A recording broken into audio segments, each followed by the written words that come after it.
রূপাগুলিকে বের করে, জমানো স্বর্ণ রূপাগুলিকে বের করে সে পাথরে ঠেক দেওয়া হবে। শুধু তাই নয়, এরপরে বলেন তাদের পৃষ্ঠ দেশে পিঠের মধ্যেও সেই স্বর্ণ রূপা, পুঞ্জীবিত স্বর্ণ রূপাগুলিকে গালিয়ে সেদিন ছেঁকিয়ে দেওয়া হবে না।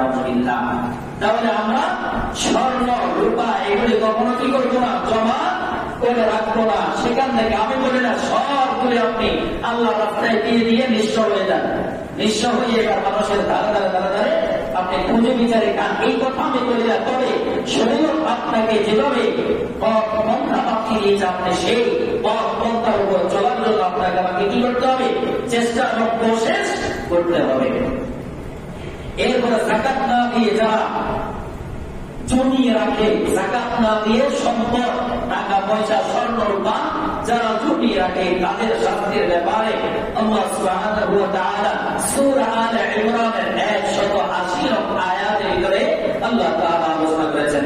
আল্লাহ তাআলা বলেন, ওয়ালা ইয়াহসাবান্নাল্লাযীনা ইয়াবখালুনা বিমা আতাহুমুল্লাহু মিন ফাদলিহি হুয়া খায়রান লাহুম বাল হুয়া শাররুল লাহুম সায়ুতাওয়াকুনা মা বাখিলু বিহি ইয়াওমাল কিয়ামাহ।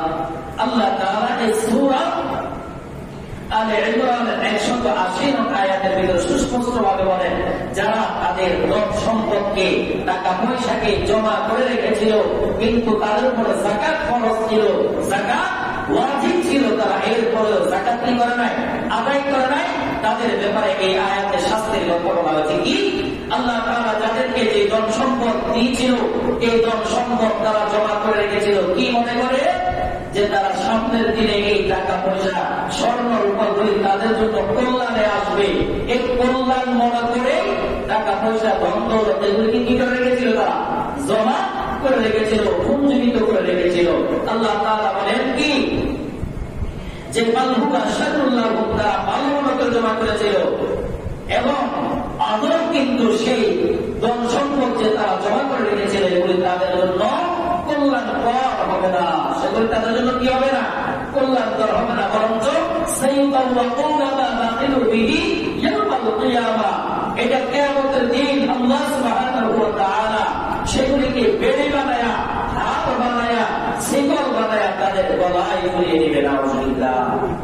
যারা যাকাত না দিয়ে টাকা পয়সা, অর্থ করে এগুলি কি করে থাকেন, জমা করে রাখেন, তাদেরকে কি করা হবে, এগুলি তারা কেন জমা করলো, কল্যাণ করা করে, কিন্তু আল্লাহ তাআলা বলেন এটি তাদের জন্য কল্যাণ বলে আনবে না, বরঞ্চ কাল কিয়ামতের ময়দানে সেগুলিকে, কাল কিয়ামতের ময়দানে গলায় পেঁচিয়ে দেওয়া হবে তাদেরকে।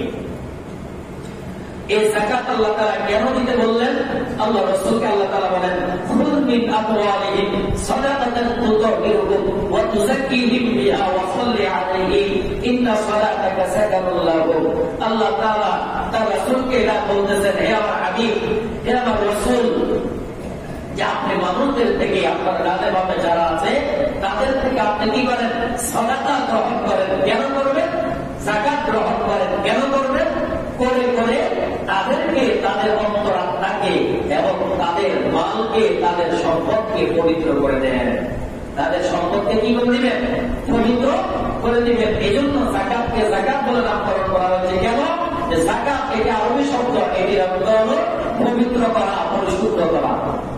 যাকাত দেওয়ার কারণে যিনি যাকাত দিবেন তার অন্তর পরিষ্কার হবে, আত্মা পরিষ্কার হবে, এবং তার যে সম্পদ আছে সেই সম্পদ কি হবে, পরিষ্কার হবে। হাদিসের ভিতরে লম্বা আকারে আরো কিছু শাস্তির কথা আছে যাকাত যদি না দেওয়া হয়। তাই হাদিসের ভিতরে যে অর্থ সম্পদ, এগুলিকে গালিয়ে গালিয়ে তাদেরকে ছেক দেওয়া হবে, তাদেরকে গলায় বেড়ি পরিয়ে দেওয়া হবে। আর হাদিসের ভিতরে আসছে যে শাস্তি কতদিন পর্যন্ত চলতে থাকবে, যে কিয়ামতের মাঠে এই শাস্তি চলতে থাকবে প্রায় 50,000 বছরের মতো। সেদিন এক একটা দিন যাবে 50,000 বছরের সময়।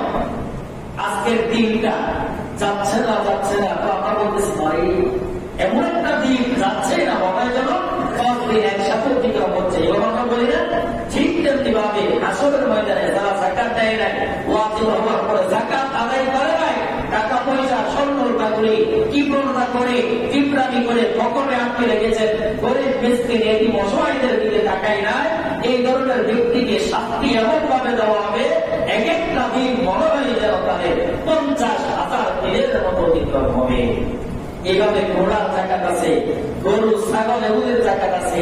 কেউ যদি ঘোড়ার জাকাত ঘোড়ার হক আদায় না করে তাহলে সেই ঘোড়া কাল কিয়ামতের ময়দানে লম্বা লম্বা খুর বিশিষ্ট হবে, রুষ্ট পুষ্ট হবে এবং ঘোড়ার প্রতিটি বাচ্চা সেদিন উপস্থিত হবে, আপনাকে উপর দিয়ে পালানো হবে, পালায়া সেদিন ওই ঘোড়া আমাকে আপনাকে এভাবে পিছতে থাকবে, পা দিয়ে পায়ের খুর দিয়ে এরকম ভাবে গাভীগুলো পিছতে থাকবে, বকরিগুলো পিছতে থাকবে, কতক্ষণ পর্যন্ত আমার আপনার বিচার কাজ বিচার নিষ্পত্তি হওয়ার আগ পর্যন্ত।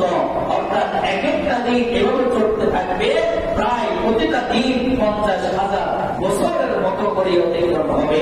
সেদিন সে বান্দা বিচার নিষ্পত্তি হওয়ার পরে তার চোখ খুলে দেওয়া হবে, তার জন্য রাস্তা বুঝে হবে, হয়তো সে ভাগ্যবান হলে শাস্তি পাওয়ার পরে আল্লাহ তাআলার জান্নাতের মালিক হবে, না হয় সে সোজা জাহান্নামে যাবে।